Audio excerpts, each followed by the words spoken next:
अरहंत भाष्यतम गणहर देवे गंतियम सम्मम प्रणमामि भक्ति जुतो सुदनान महो वही शिरसाम बारह अंगज्ञा हियलिय मलमूड दसनु तिलिया विवियवर चरण भूषा पशियवु सुई देव्या सुईरम।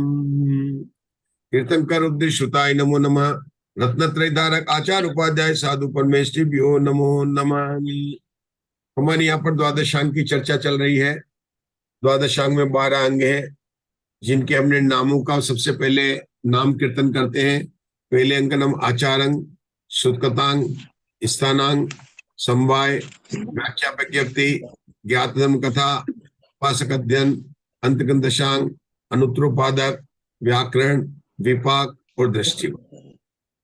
हमने देखा है कि सबसे पहले, क्योंकि मुनि बने बिना मोक्ष की प्राप्ति नहीं होती है, तो गणधर भगवान ने सबसे पहले आचरण लिखा, जिसमें मुनियों के आचरण का पूरा विवरण दिया।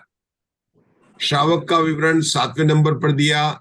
हमारी चर्चा चल रही थी कि आखिर में ये बीच के अंग क्यों आए और सीधा 7वें नंबर पर जाकर क्यों आया।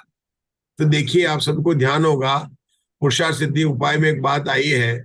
आचार्य अमृतचंद कहते हैं कि मुनिराज के पास कोई आए श्रावक, तो सबसे पहले उसको मुनि धर्म का उपदेश देना चाहिए। अगर वो श्रावक धर्म का उपदेश दे दे तो दंड का प्राप्त मतलब जो है उसको प्राप्त करेगा। मतलब ये बात सिद्धि उपास में हम सबने पढ़ी और सबको पता है। अब देखिए, तो इसका मतलब क्या हो गया कि 2 शिष्य होते हैं जिनको मुनि बनने की योग्यता है, तो सीधा आचार्य ने सबसे पहले किसका उपदेश दे दिया? मुनि को। मुनि बने बिना उसकी प्राप्ति नहीं होती है। अब कौन से जीव रह गए कि जो जीव अभी मुनि बनने की, जिसमें अपने स्वयं की कमजोरी से भी मुनि व्रत को अंगीकार नहीं कर सकते, ऐसे जीव रह गए। ऐसे जीव रह गए ना। तो पहले 2 अंगों में तो मुनियों की बात हो गई। अब बाद में ऐसे जीव क्या है जो 2 तरह के हैं कि अभी उनके धर्म में रुचि नहीं लगी है। ऐसे भी जो हो सकते हैं। ऐसा थोड़ी समूह शरण जाते हैं तो सभी धर्मात्मा होते हैं, ऐसा कुछ नहीं है। समूह शरण में बहुत से लोग वहां देखने के लिए भी जाते हैं। इतना बड़े भगवान महावीर का समूह शरण आया, वहां पर नाट्यशाला है और बहुत कुछ चीजें वहां पर इतना मनोरंजन, जैसे मेला आता है ना, मेला। जो समूह शरण है वास्तव में बहुत बढ़िया, मतलब अद्भुत चीज है। आपको वहां पर ऐसे ऐसे स्तूप बने हुए, कभी अभी लेने वाले अपन, जब भी आएगा समूह शरण का वर्णन, ऐसे स्तूप है, ऐसे मिनर का आपको देखने को नहीं मिलेंगे। तो हर तरह की रुचि वाले जीव होते हैं। तो अब उन रुचि वाले जीवों को रुचि लगाने के लिए अपन क्या कहते हैं सबसे पहले कि बच्चों को पाठशाला में भेजो, कम से कम धर्म के संस्कार पढ़ेंगे। तो बच्चे में पाठशाला में क्या बोलेंगे? एक फॉर आत्मा, ए फॉर आत्मा, ए फॉर अरिहंत, ऐसे बोलते हैं। गिनती बोलो, 1 2 3 4 5 6 7 8 9। पाठशाला में पढ़ाया कैसे जाता है? ऐसे पढ़ा जाता है 1 2 3 4 5 6 7 से पढ़ाया जाता है। ध्यान देना। जय श्री श्राम। जो मैं बोल रहा हूं ये कहीं सुनने में नहीं आएगा, ये मैंने सोचा। मेरे सोचने का कारण क्या है कि आपको सोचना पड़ेगा कि सबसे पहले 7वें नंबर पर जाकर क्यों आया, 8वें पर क्यों आया, 9वें पर क्यों आया। उसका, इसको कहते हैं क्रमकरण का औचित्य। क्या कहते हैं इसको? क्रमकरण का औचित्य। तो जिसमें मुनि धर्म अंगीकार करने की योग्यता थी उनको तो बता दिया। अब जो बाकी बच्चे थे उनको भी धर्म मार्ग पर लगाना था। तो उनमें वो लोग जो धर्म मार्ग पर नहीं लगे रहते तो उनको पाठशाला के क्रम से शुरू करेंगे। तो पाठशाला के क्रम से शुरू करने में उन्होंने स्थानक और समवाय अंग की बात की। इसके बाद की समवाय अंग की बात की। उसके बाद में बताएंगे, फिर प्रश्न पूछते हैं अपन। क्या पूछते हैं? ये जीव किसे कहते हैं? चलता है। अरे मोटर भी चलती कि नहीं चलती, उसको जीव कहते हैं कि नहीं नहीं नहीं, मोटर में चेतना नहीं पाई जाती, ज्ञान नहीं पाई जाती। अपन पाठशाला में इससे पढ़ते हैं ना। तो जो वो चौथा जब बात हो गया, पहला दूसरा तीसरा चौथा, तो 5वें में क्या प्रश्न ही पूछे उन्होंने जीव के बारे में। जीव है भी है कि नहीं है, जीव नहीं है क्या, मतलब ऐसे आप समझ लो 60,000 प्रश्न पूछे हैं अशोका जी। 7 8 नहीं पूछे, 15 20 नहीं पूछे, 100 नहीं पूछे। हमारे लिखेंगे उषा जी लिखना जरा, आप 100 प्रश्न तो लिख के बताना जरा, तो हम भगवान से उत्तर लाएंगे। भगवान महावीर ने बोल दिया कि हम उषा जी के केकरा में हर प्रश्न का उत्तर देने को तैयार है, लेकिन उषा जी कम से कम 1000 प्रश्न लिख के दे तो सही। लिख सकते हैं क्या? नहीं लिख सकते, मैं तो नहीं लिख सकता। तो इसका मतलब यह है कि उसमें कितनी बातें उन्होंने पूछी होगी, कैसा है कैसा है कैसा है। और जब उसको नहीं समझ में आया तो क्या करते हैं कि बच्चों को कहानी देके समझ जाते हैं। तो उसमें ज्ञात धर्म कथा में कहानी क्या कहता ना, एक के उसी प्रश्न संबंधित कहानी बताई, मतलब वहां पर बताया कि कैसे चलता है, तो उसकी कहानी लेकर समझाया। और उसके बाद में जब उसको विचार आ जाए कि उसको उपासक कहते हैं, अब वो श्रावक धर्म का तो पालन कर रहा है, लेकिन श्रावक धर्म का पालन कर रहा है और उसको बनाना क्या, अभी बनवाना तो श्रावक कौन है जो मुनि बनने की भावना पाए। तो आचरण देखो, वो श्रावक कहता है नहीं नहीं हमारा तो सहनन ठीक नहीं है, हमसे तो अभी व्रत पालन नहीं होते हैं, हमसे कैसे त्याग होगा, मुनि कैसे बन सकते हैं। तो देख देख देख, हर एक तीर्थंकर के काल में कैसे 10-10 ये हुए मुनिराज जो इनको उत्सर्गों को सहन करके मोक्ष चले गए, और नहीं जो थोड़ा सा भी कमजोर रह गया था, शुभ भाव रह गया था, वो अनुत्तरपादी बने। कैसे कैसे उपसर्ग गए। तो मतलब ऐसी क्षमता जिन्होंने धारी, तो तेरे को काय का दुख है, उनको कैसे उपसर्ग हुए थे और उन्होंने सहन किए। तो ये जब बताने की बात आई कि नहीं आई, तो उपासक अध्ययन में बताने में, श्राव की बात करने में उन्होंने बता दिया। जब ये बात हो गई कि बता, उसके अंदर वैराग्य जागृत करा दिया, तो अब जीव ने जो आगे वाले प्रश्न है, कौन से आएगा भी, प्रश्न व्याकरण आएगा ना, आचारंग सुकृतांग स्थानांग संवाय व्याख्यापति ज्ञात धर्म कथा उपासक दिन अंत व्याकरण, व्याकरण आएगा। अब कौन सा आएगा, व्याकरण। तो उसके अंदर, हाँ, उसके अंदर उन्होंने फिर प्रश्न पूछे, लेकिन कैसे कैसे प्रश्न पूछे मालूम है, जब उस जीव के अंदर वैराग हो गया कि आचार्य श्री भगवान ये बताइए, इसको आखिर में ऐसा क्यों होता है कि एक ही घर में पैदा हुए, एक तो ज्यादा पढ़ा लिखा, दूसरा कम पढ़ा लिखा है, एक की दुकान चलती है, दूसरे की दुकान नहीं चलती है, सुख दुख, कोई बहुत ज्यादा दुखी है, कोई दुखी है, बड़े संसार के लेकर क्या क्या विचित्रता है उसको देखकर बताया, उसके प्रश्न का उत्तर दिया। फिर जब आचार्य ने बताना शुरू किया कि नहीं समझ में आया, तो उन्होंने बोला देखो भैया मैं तेरे को बताऊंगा, विपाक में बताएंगे कि पुण्य कर्म का फल क्या होता है और उसका पाप कर्म का फल, कर्म कांड से उन्होंने बताया। इस प्रकार से पूर्व उनको बताकर क्या बता दिया कि भैया, मतलब अपन कहते हैं ना कि अगर तुझे अपने हमेशा अपने भावों को संभाल कर रखना चाहिए और तो नियम से जो है अगर मोक्ष जाना है तो तुझे मुनि व्रत को धारण करना पड़ेगा। इस तरह से 1 से 12 अंग तक, 11 अंग तक का हमने क्रमकरण का औचित्य कहा। क्या कहा, औचित्य कहा, क्रमकरण का औचित्य। अब क्या क्रम, पहले क्यों आया, दूसरा क्यों आया, तीसरा क्यों आया। जैसे कि आपने सुना होगा गति मार्गणा पहले क्यों ली, उसके बाद इंद्रिय मार्गणा क्यों ली, उसके बाद काय मार्गणा क्यों ली, सबको औचित्य है। क्रमकरण किसके क्रम में क्यों रखा, क्योंकि ऐसा थोड़ी नहीं है कि आप मतलब जो करेंगे तो खाना भी बनाएंगे तो क्रम से बनाएंगे, खाएंगे भी तो क्रम से करेंगे। ऐसा नहीं कि मतलब सुबह जो भी कार्य करते हैं उसमें कुछ क्रमकरण होता है। तो यहां पर भी जो उन्होंने लिखा है तो ये क्रमकरण की बात है। कैसा लगता है राजुल जी आपको, मैंने जो चिंतन बताया आपको, उसमें उसमें कुछ लगता, सोचना तो पड़ेगा। और मैं इसलिए सोच रहा हूँ कि आप लोग ज्यादा इंटेलिजेंट है, आप लोग ज्यादा सोचिए, बताइए मुझे। जैसे आप सोचे बिना तो चलेगा नहीं, ऐसी स्वाध्याय, पढ़ने वाली स्वाध्याय नहीं चलेगी। आपको सोचना पड़ेगा कि पहले आचार देखो, आचारंग का और उपासक आचारंग का तो बिल्कुल समझ में आ गया, और ये प्रश्न तो मूल गाथा में लिखा हुआ कि पहले क्यों वर्णन किया, लेकिन उन्होंने ये बता दिया कि पहले क्यों वर्णन किया, तो श्रावक का तीसरे नंबर पर क्यों नहीं किया, 7वें नंबर पर क्यों किया, ये प्रश्न तो उठना चाहिए, उठना चाहिए कि नहीं उठना चाहिए। कस्तूरी जी, तीसरे नंबर से फिर जीव कल क्या है वो सब बताए, और जीव नहीं क्या तो है, क्या, मोक्ष क्या है, ये अपन पढ़ते रहेंगे पूजा, अपने को भी 11 अंक के नाम भी याद नहीं हो रहे। मतलब अशोका जी से पूछूंगा, कुछ बोलो अशोका जी। आचारंग, सुकृतांग, स्थानांग, व्याख्या प्रगति, ज्ञात कथांग, अनुत्रोपादक, दशांग, अनुत्रोपादिक, विपाक, सूत्र। सही बात है। क्या अशोका जी आपने ये जब से अपनी स्वाध्याय शुरू हुई है तब से आपने सरस्वती की पूजा की क्या, आप लोगों ने किस माला के लेकर पूजा की है?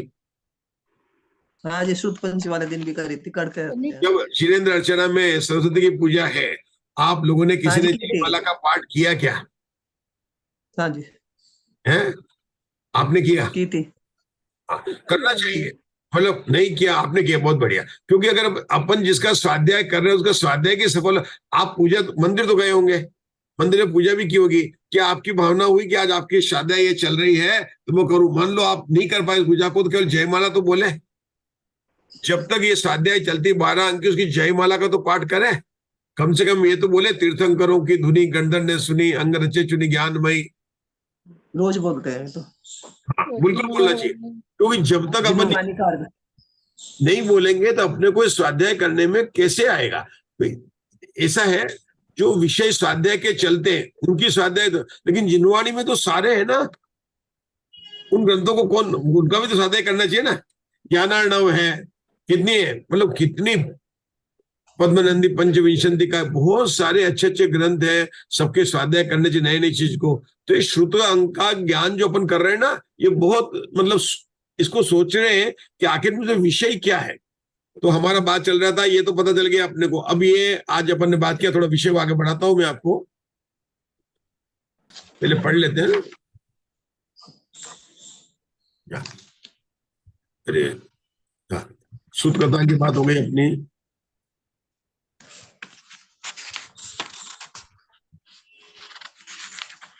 हाँ, ये पढ़ना था, ये अनुत्तरोपाधिक का पढ़ना था। पढ़िए अशोका जी। उपपाद है, चलेगा जी। अनुत्तरोपादिक दशांग। उपपाद है प्रयोजन जिनका, उसे औपाधिक कहते हैं, तथा अनुत्तर अर्थात विजय, वैजयंत, जयंत, अपराजित, सर्वार्थ सिद्धि, इन विमानों में जो औपाधिक होकर उपजते हैं उनको अनुत्तरोपाधिक कहते हैं। सो एक एक तीर्थंकर के काल में 10-10 महामुनि दारुण उपसर्ग सहकर, बड़ी पूजा पाकर, समाधि करके, प्राण छोड़कर विजयादिक अनुत्तर विमानों में उपजे। उनकी कथा जिस अंग में है वह अनुत्तरोपाधिक दशांग नामक 9वां अंग जानना। वहां श्री वर्धमान स्वामी के काल में ऋजुदास, धन्य, सुनक्षत्र, कार्तिकेय, नंद, नंदन, शालिभद्र, अभय, वारिशेन, चिलाती पुत्र, ये 10 हुए। ऐसे ही 10-10 अन्य तीर्थंकरों के काल में भी हुए। उन सबका कथन इस अंग में है। देखो, ये अभय कुमार, वारिशण, चिलाता पुत्र, इनके नाम तो अपने को सुनने में आते हैं। अभय किसका है? राजा श्रेणिक का पुत्र था क्या अभय? उसका नाम भी अभय कुमार था। राजा श्रेणिक के पुत्र का नाम भी अभय कुमार था ना। आपने श्रेणिक चरित्र पढ़ा, किसी ने पढ़ा है क्या? हाँ जी, हाँ, अभय कुमार सबसे बड़े पुत्र थे उनके। हाँ, उनके बड़े पुत्र है। और उन्होंने अपने डैडी की दूसरी शादी भी करवाई थी, रानी चेल्ला से। हाँ, रेला चलने के मतलब हेल्प उन्होंने अपने बेटे की ली थी। आपको हाँ, पता ही नहीं पता? राजा श्रेणिक के हाँ, पता पुत्र का बड़ा पुत्र था अभय कुमार, और उनको चेलना से जो उनको जो शादी करनी थी तो हेल्प ली थी उन्होंने, अभय कुमार के बेटे को मतलब दिया था। हो सकता है कि माहिर भगवान के काल चल रहा है ना, तो अभय, वारिशेन और चिलाता, ये 3 नाम भगवान के नाम पर आते हैं। कौन कौन से? वारिशेन, चिलाता और अभय कुमार, बराबर 3 नाम आ रहे हैं, ये हुए हैं। अब इनके कल आशा में समाधि मरण का पाठ है ना, धन्य धन्य सुकुमाल महामुनि, कैसे धीरज धरता धाई। ये देखो कितना, ऐसा नहीं है विषय, हर एक विषय रुचिकर होगा, रुचि तुम्हें बढ़ाना है। ये वास्तव में वैराग्य का है दोनों, मतलब उसमें इन्होंने इतने वर्णन किए हैं, कितना वर्णन आया होगा, क्या उपसर्ग बनाई होगी कि जैसे जैसे कमर जो है बरसात करता रहा, वैसे वैसे धर्मेंद्र जो है उसका फन को उठाता गया, जैसे जैसे जैसे जैसे, मतलब उन उपसर्गों की बात करो। भयंकर था, वहां पर सुकौशल मुनि को व्याघ्री आई है, मतलब कितना रोमांचिक वर्णन होगा। ये तो उपदेश अपने को प्राप्त नहीं है, ठीक है ना। जब ऐसे कर्म जो है ऐसे मुनिराज को भी नहीं छोड़े तो आगे का क्या बात आएगा, ये पढ़ेंगे आशा में। प्रश्न व्याकरण पढ़ते 10वां पढ़िए। प्रश्न व्याकरण, प्रश्न व्याकरण अंग। प्रश्न अर्थात पूछने वाला पुरुष, जो पूछे वह व्याक्रियन्ते अर्थात जिसमें वर्णन किया है, वह प्रश्न व्याकरण नामक 10वां अंग जानना। इसमें जो कोई पूछने वाला खोई हुई वस्तु को या मुट्ठी की वस्तु को या चिंता या धन धान्य, लाभ लाभ, सुख दुख, जीना मरना, हार जीत इत्यादि अतीत अनागत वर्तमान काल संबंधी प्रश्न पूछे, उसको यथार्थ करने के उपाय रूप व्याख्यान इस अंग में है। अथवा शिष्य को प्रश्न के अनुसार आक्षेपणी, विक्षेपणी, संवेदनी, निर्वेदनी ये 4 कथाएं भी प्रश्न व्याकरण अंग में प्रकट की हैं। वहां तीर्थंकर आदि के चारित्र रुकेंगे। हाँ बताइए, क्या कौन से अंक का पढ़ा अपन ने? 10वें अंक का न पढ़ा था, क्या नाम था जयश्री साहब 10वें अंक का? प्रश्न व्याकरण। प्रश्न व्याकरण। इसका अर्थ क्या क्या? प्रश्न का अर्थ क्या? क्वेश्चन पूछा गया, और व्याकरण मतलब उसका वर्णन। व्याकरण का क्या क्या? इसमें प्रश्न पूछे गए प्रश्न का उत्तर, उसका वर्णन किया गया। देखो लिखा ना, क्या लिखा? व्याकरण जिसमें वर्णन किया, पूछे वह व्याकरण जिसमें वर्णन किया, प्रश्न व्याकरण नाम का 10वां अंग है।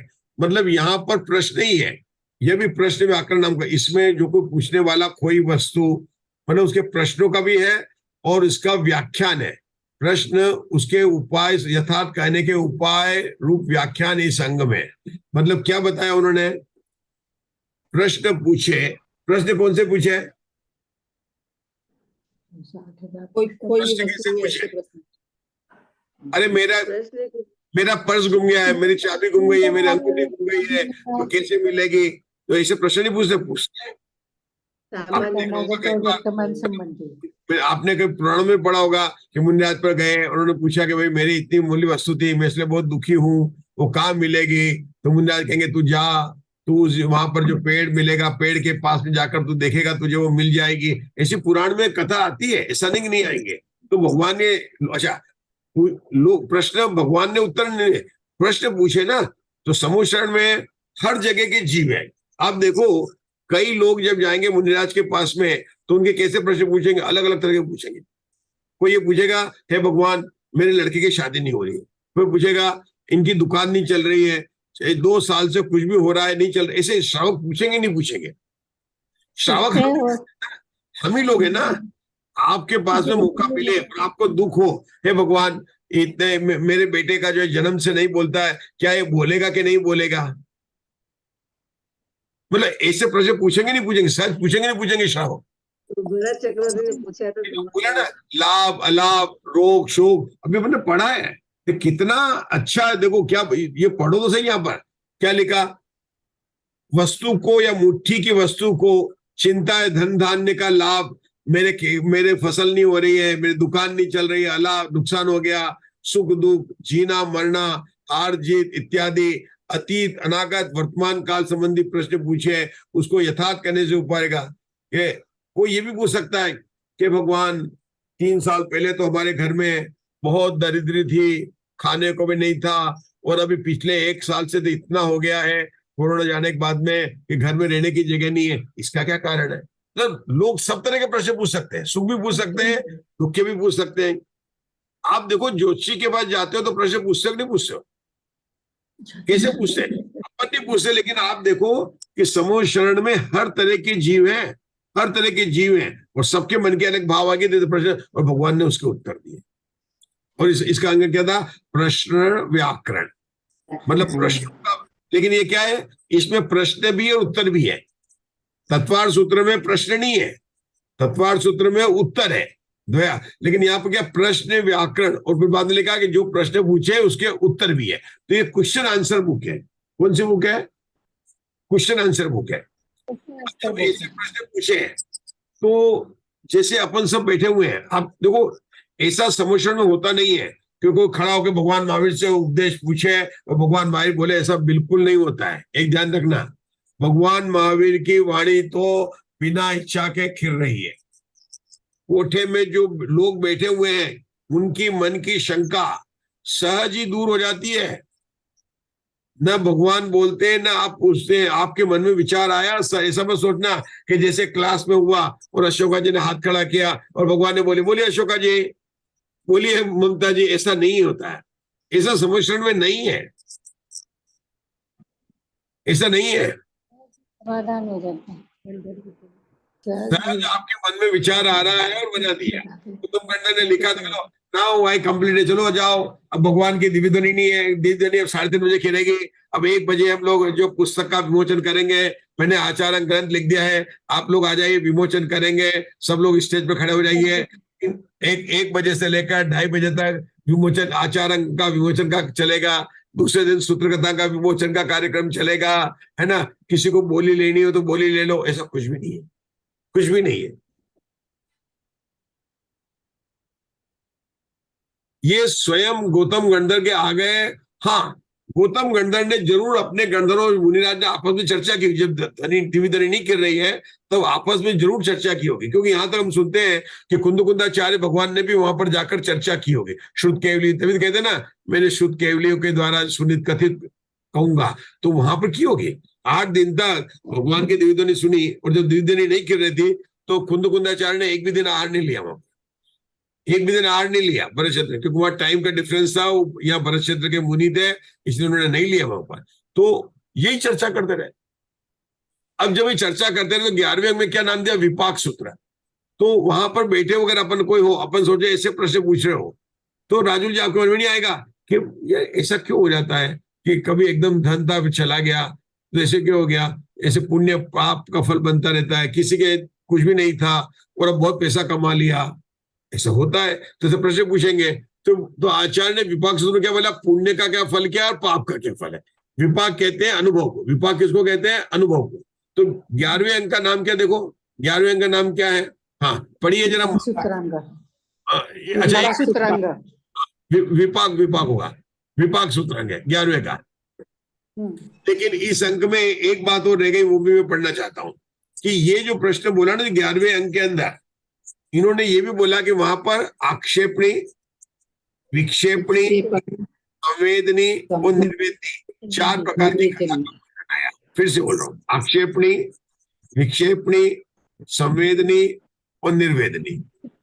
हाँ, कौन सी कथा का 4 है, कौन सी कथा की बात कर रहे हैं, 10वें अंक की बात कर रहे हैं, 10वें अंक की बात कर रहे हैं। ये लिखा है, अथवा शिष्य के, दूसरी तरह से क्या समझाया, अथवा शिष्य के प्रश्न के अनुसार आक्षेपिणी, विक्षेपिणी, संवेदनी, निर्वेजनी, ये 4 कथा भी प्रश्न व्याकरण के अंग में प्रकट की है। मतलब प्रश्न व्याकरण अंग के 2 विषय बताए कि जैसे मानो किसी ने प्रश्न पूछा हो कि सुख का कारण क्या, दुख का कारण क्या, लाभ का कारण क्या, अलाभ का कारण क्या, जीवन का कारण, मरण का कारण, उसके उत्तर दिए। अथवा कहकर क्या लिखा, अथवा कहकर क्या लिखा, आक्षेपणी, निर्वेदनी, 4 कथाओं का वर्णन आया। तब हम सुनेंगे कि आक्षेपणी, विक्षेपणी, संवेदनी और निर्वेदनी का क्या अर्थ होता है, हम पढ़ेंगे, इसको पढ़ेंगे की कथा का। चलो आप पढ़ रहे हैं, पढ़िए मुग्धा जी, पढ़िए वहां तीर्थंकर के चरित्र रूप, वहां तीर्थंकर आदि के चरित्र रूप प्रथमान योग, लोक के वर्णन रूप करणान योग, श्रावक मुनि धर्म के कथन रूप चरणान योग, पंचास्तिकाय आदि के कथन रूप द्रव्यान योग, इनका कथन करते हैं और परमत की शंका दूर करते हैं, वह आक्षेपिणी कथा है। रुकेंगे पहले अच्छा आगे पढ़ लीजिए, दोनों को एक साथ करेंगे, आप पढ़ लीजिए, पढ़ लीजिए। समान नए रूप युक्ति, उसके द्वारा न्याय के बल से सर्वथा एकांतवादी आदि परमतों द्वारा कथित अर्थों का खंडन करना, वह विक्षेपिणी कथा है। रुकेंगे, रुके, ये 2 समझना, जो दोनों का एक जोड़ा है, इन दोनों का जोड़ा आक्षेपणी और विक्षेपणी बोलेंगे आप लोग। अरे अशोका जी आप बोलते नहीं, आक्षेपणी, विक्षेपणी, आक्षेपणी, संवेदनी, निर्वेदनी, आक्षेपणी, विक्षेपणी, संवेदनी, निर्वेदनी, आक्षेपणी, विक्षेपणी, संवेदनी, निर्वेदनी। लेकिन यहाँ पे बात अभी उसका 2 ही पढ़ी, आक्षेपणी और विक्षेपणी 2 की बाकी पढ़नी है। तो दोनों में क्या अंतर है, देखो दूसरी में बहुत सरल है, विक्षेपणी में क्या है कि जो एकांतवादी जो मत है ना, उनके मत को प्रस्तुत किया, फिर उसका खंडन किया और स्वमत का मंडन किया। तो दूसरी जो विक्षेपणी है वो क्या, न्याय की भाषा वाली है पूरी, स्वमत का, परमत का खंडन, स्वमत का मंडन, खंडन मंडन, खंडन मंडन का मंडन, खंडन मंडन किया। उसमें क्या है, पहले वाले में क्या है कि स्वमत को ही बताते हैं, मतलब परमत को रेफरेंस लेते हैं, लेकिन परमत की इतनी बात बताते कि वो गलत है, उसकी बात करके स्वमत का ज्यादा वहां पर जो है बताते हैं। ये बताते परमत की बात गलत है और ये होते हैं, लेकिन खंडन नहीं करते।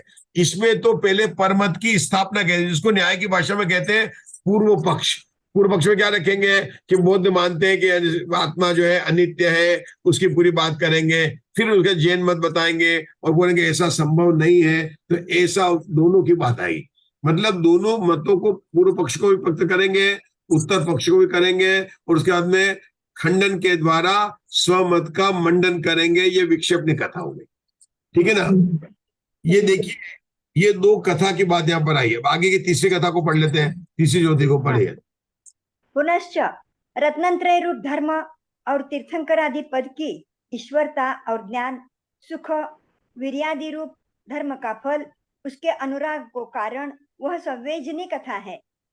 पुनश्च संसार देह भोग के राग से जीव नारक आदि में दरिद्र, अपमान, पीड़ा भोगता है, दुख भोगता है इत्यादि विराग होने के कारण जो कथा वह निर्वेजनी कथा है। सो ऐसी भी कथा प्रश्न व्याकरण अंग में पाई जाती है। रुकेंगे। अब देखो लास्ट के दो में, लास्ट वाली में निर्वेदनीय कथा में क्या है कि संसार शरीर और भोगों से वैराग्यपना उत्पन्न करें। मतलब ऐसी बात करेंगे संसार के भोग मतलब क्षणिक है, क्षणभंगुर है क्या, तो ये बातें आएगी किसमें, निर्वेदनीय कथा में। और उसके ऊपर सराग्नि में क्या आएंगे, तीर्थंकर भगवान उनके चारित्र का, शला का, मतलब सराग की उत्पन्न करें, सराग को उत्पन्न करें। इन चार कथाओं को अन्य प्रकार से भी समझाया है, क्योंकि मूल बात आई है यहाँ से। कहां से आई है, ये हमारे वीरसेन आचार्य से लिए शब्द है। मैं बताता हूं आपको।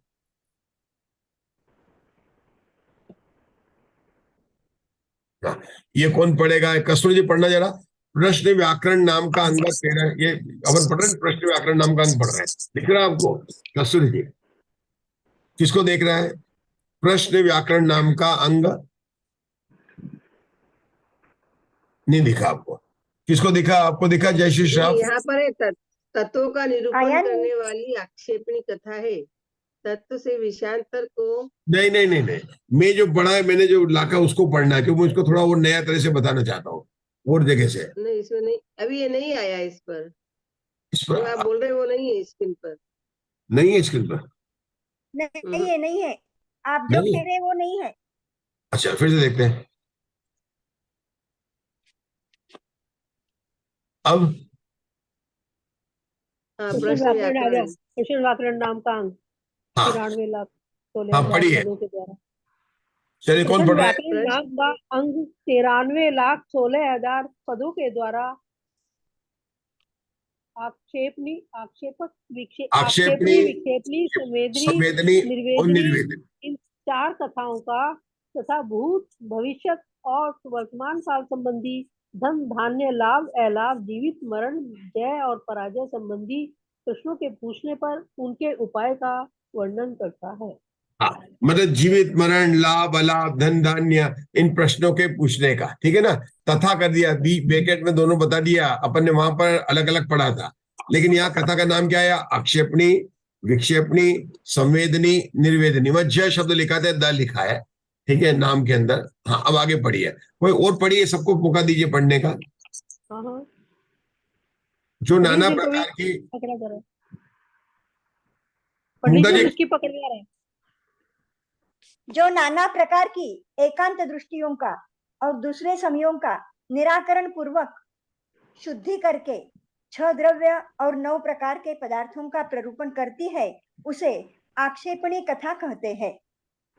जिसमें पहले परसमय के द्वारा स्वसमय में दोष बतलाए जाते हैं, अनंतर परसमय की आधारभूत अनेक एकांत दृष्टियों का शोधन करके स्वसमय का स्थापना की जाती है और 6 द्रव्य 9 पदार्थों का प्ररूपण किया जाता है, उसे विक्षेपणी कथा कहते हैं। पुण्य के फल का वर्णन करने वाली कथा को संवेदनी कथा कहते हैं। देखो, विक्षेपणी, आक्षेपणी और विक्षेपणी कथा को समझना आप लोग किसे कहते हैं। आक्षेपणी में क्या हुआ कि दूसरे समय में जो कहा गया ना, उसको शुद्धि करके 6 द्रव्य 9 पदार्थों की प्ररूपणा करते हैं। मतलब आक्षेपणी में बात तो करनी है अपने की, छ द्रव्य नो पदार्थ की, मतलब स्व मत की बात करनी आक्षेपणी में। लेकिन उसमें ये ध्यान रखते हैं कि पर मत की दोष नहीं आ जाए। जैसे पर मत में कोई भी चीज है उसकी अशुद्धता नहीं आए, इसकी सावधानी रखकर स्व मत की बात की।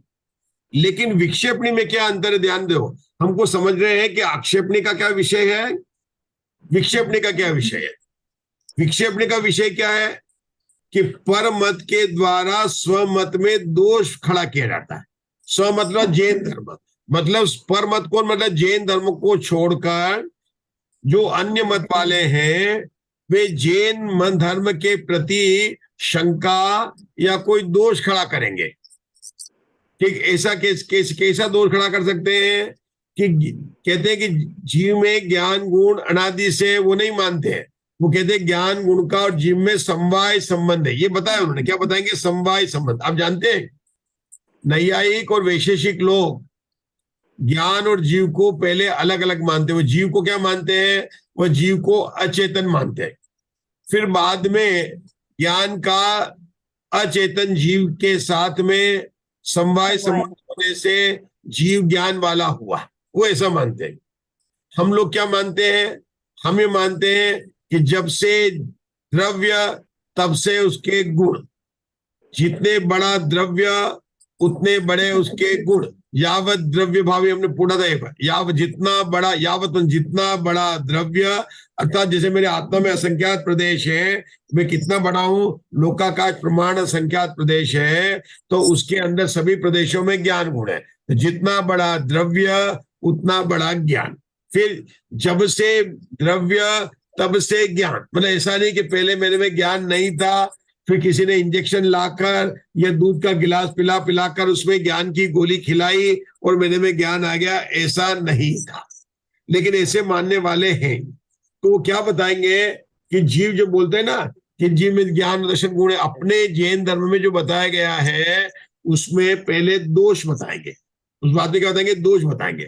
फिर क्या करेंगे, उसका खंडन किया जाएगा कि नहीं भाई ऐसा नहीं हो सकता है, और फिर स्वमत का मंडन करके बताएंगे जीव तो ज्ञान स्वभावी ही है, जीव तो चेतना वाला ही है। ये कथा हो गई विक्षेपणी। ध्यान दीजिए, मैं विक्षेपणी और आक्षेपणी में अंतर बता रहा हूं, केवल वाचना नहीं कर रहे हैं। विक्षेपणी और आक्षेपणी का अंतर बता रहे हैं। विक्षेपणी में क्या बता रहे हैं कि पहले पर मत के द्वारा जैन मत के कथनों में दोष उत्पन्न कर प्रस्तुत किया जाता है। फिर क्या किया जाता है, उन दोषों का जो कि जैन धर्म के सिद्धांत पर, जो कि वास्तव में वस्तु के स्वरूप को बताने वाले हैं, उन सिद्धांतों पर जो परमतियों ने दोष लगाया था उसका न्याय से, युक्ति से, उदाहरण से उसको समझाया जाता है कि तेरा ये दोष सही नहीं है, और फिर अपने स्वमत की स्थापना की जाती है। तो परमत के द्वारा स्वमत में लगाए गए दोषों का खंडन करके स्वमत की स्थापना करना विक्षेपणी कथा का। आक्षेपणी कथा में क्या है कि सीधा उनके दोषों से शुद्धि करते हुए स्वमत की बात करना, लेकिन उसमें परमतों की नहीं आएगी। क्या कहेंगे, जीव नित्यानित्य है, हमने तो बता दिया, नित्य भी अनित्य है, क्योंकि सांख्य मत नित्य मानते हैं, वो अनित्य मानते हैं। तो आक्षेपणी कथा में परमत के दोषों से शुद्ध करते हुए स्वमत की बात करनी है।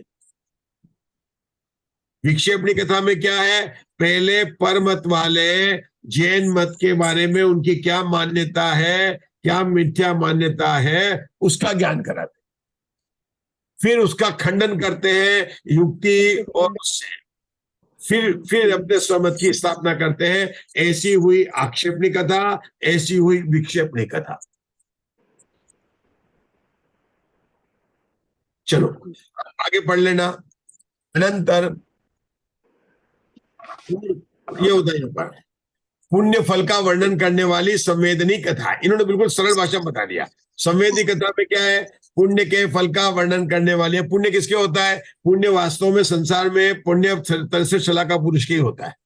मतलब पुण्यशाली पुरुष संसार में, संसार के पुण्य की बात कर रहा हूं मैं, उसमें 63 शलाका तीर्थंकर, चक्रवर्ती, नारायण, बलभद्र, यही संसार में जिसको बोलते हैं अभ्युदय सुख।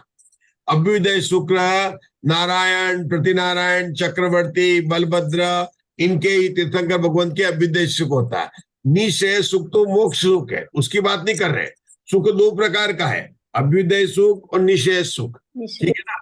तो जहां पर पुण्य की कथा या सुख की कथा का वर्णन हो, वो सुख की उसकी बात करते हैं, उसको कहते हैं संवेदी कथा। उसको आचार्य वीरसेन यहाँ बता रहे हैं पुण्य का फल कौन सा है। उन्होंने बता दिया, तीर्थंकर, गणधर, ऋषि, चक्रवर्ती, बलदेव, वासुदेव, पूरे तरह से शलाका और रिद्धिधारी पुरुष को भी ले लिया।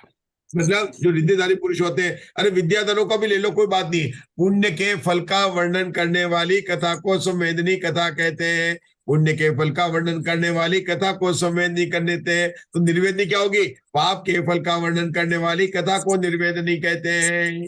एक एक लाइन के उत्तर है। पुण्य की फल की कथा को वर्णन करने वाली संवेदनी कथा कहते हैं। पुण्य का फल किसको आता है? तीर्थंकर, गणधर, ऋषि, चक्रवर्ती, बलदेव, नारायण को।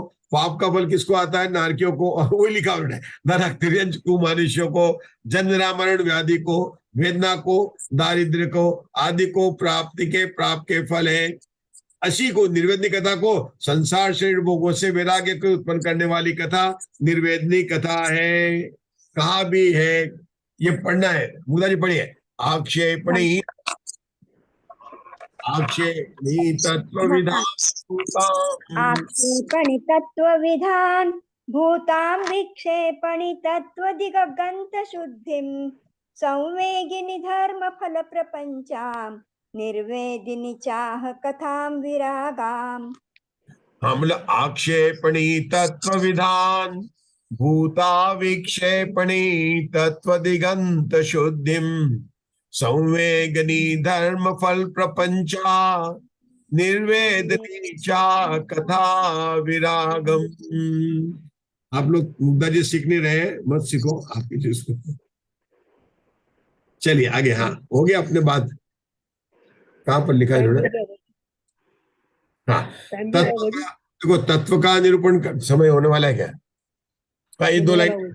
तत्वों का निरूपण करने वाली आक्षेपणी कथा है। तत्व से दिशांतर को प्राप्त हुई दृष्टि को शोधन करने, देखो तत्व से दिशांतर को प्राप्त हुई दृष्टियों को शोधन करने वाली परमात्मा की एकांत दृष्टियों को शोधन करके स्वमत की स्थापना करने वाली विक्षेपणी कथा है। विस्तार से धर्मफल का वर्णन करने वाली सम्यग्नि कथा है। और वैराग्य को उत्पन्न करने वाली निर्वेदनी कथा है। चारों कथाओं के बारे में उन्होंने प्राप्त बता दिया। विक्षेपणी बता दिया, आक्षेपणी बता दिया। विक्षेपणी देखो, परमत की एकांत दृष्टियों का शोधन करके स्वसमय की स्थापना। रुपये अपना समय हो गया है। बहुत सुंदर चर्चा है। मतलब ये द्वादशांग के विषय को एक बार अपन समझेंगे तो अपनों को बहुत आनंद आने वाला है। ठीक है, चलिए अब जिनवाणी स्तुति कर लेते हैं। मिथ्यात्म नाश वे को ज्ञान के प्रकाश वे को आपा पर भास वे को भानु सी बखानी है। जान वे को बंध विधि भान वे को स्वपर पिछान वे को परम प्रमाणी है। अनुभव बताय वे को जीव के जताय वे को काहू न सताय वे को भक्ति है। जहाँ तहाँ तार वे को पार के उतार वे को सुख विस्तार वे को यही वाणी है। हे जिनवाणी भारती सोही जपो दिन रहे जो तेरी शरणाग है सो पावे सुख चैन। जावाणी के ध्यान ते सूझे लोकालोक सोवाणी मस्तक धरो सदा देत हूँ धूप। 9 बार नमोकार मंत्र। नमो हरिहंताणम नमो सिद्धाणम नमो आयर्याणम नमो विरध्यायाणम नमो हरिहंताणम नमो सिद्धाणम नमो आयर्याणम नमो विरध्यायाणम नमो हरिहंताणम नमो सिद्धाणम नमो आयर्याणम नमो पायाणं नमो हरिहन्ताय नमो